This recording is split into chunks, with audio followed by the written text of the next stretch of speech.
Kapiteni ngwino hano.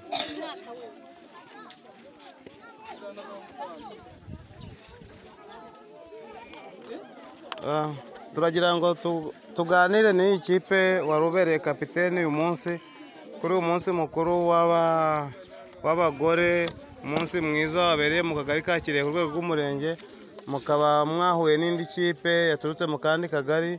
Ese watubwira ku bijyanye n'uyu mukino uko byagenze mu ncamake? Amazina yanjye banyita Tuyishimire Julienne, nkaba ntuye mu mudugudu wa Rwagatera, akagari nyine ni aka Kirehe. Uyu mukino twari tumaze igihe tuwitegura kuko tuba tuzi ko ku munsi wacu nk'abakobwa tugomba kugaragaza ibyo tuzi nyine dushoboye. Rero tukaba twahuye n'iriya kipe, gusa nayo nabonye ishoboye cyane. Gusa nk'abayobozi turifuza ko mwadushyigikira tukagira aho tugera nyine. Uko mwabonye iriya kipe se murabona nayo ishobora gutera imbere?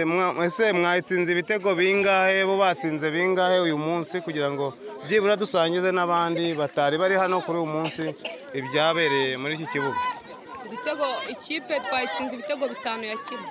5-1. Ndagira ngo abantu bari hano nabo nk'abanyakirehe mwahereza iyi kipe amashyi kugira ngo tuyishimire.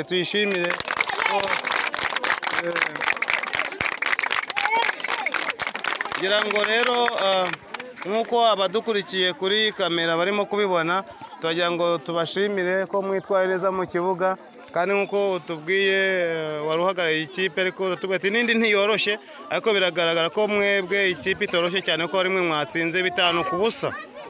Murakoze cyane, turabashimiye. N'ubutaha tuzabashyigikira kandi tuzabigeza no ku buyobozi budukuriye kugira ngo bazabashyigikire. Murakoze cyane. Hamwe murakoze, turabashimira nk'abayobozi kubw'igihe mwaduhaye. Murakoze cyane. Umuyobozi w'umudugudu mbona wa Rwagatera, se hari icyo wavuga kuri ibi bijyanye n'uyu mukino, ko nawe mbona wari usa naho uhagarariye muri iyi kipe? Murakoze.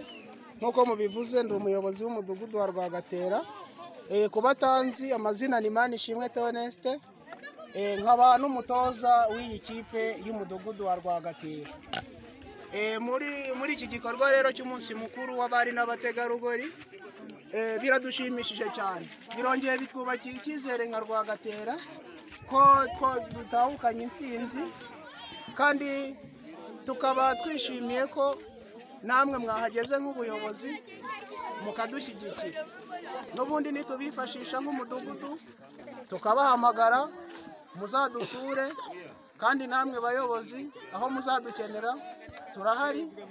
Ibyo twavuga ni byinshi, ariko kubera ibyishimo ndumva abantu bari hano twese twakiha amashyi kuko twakoze.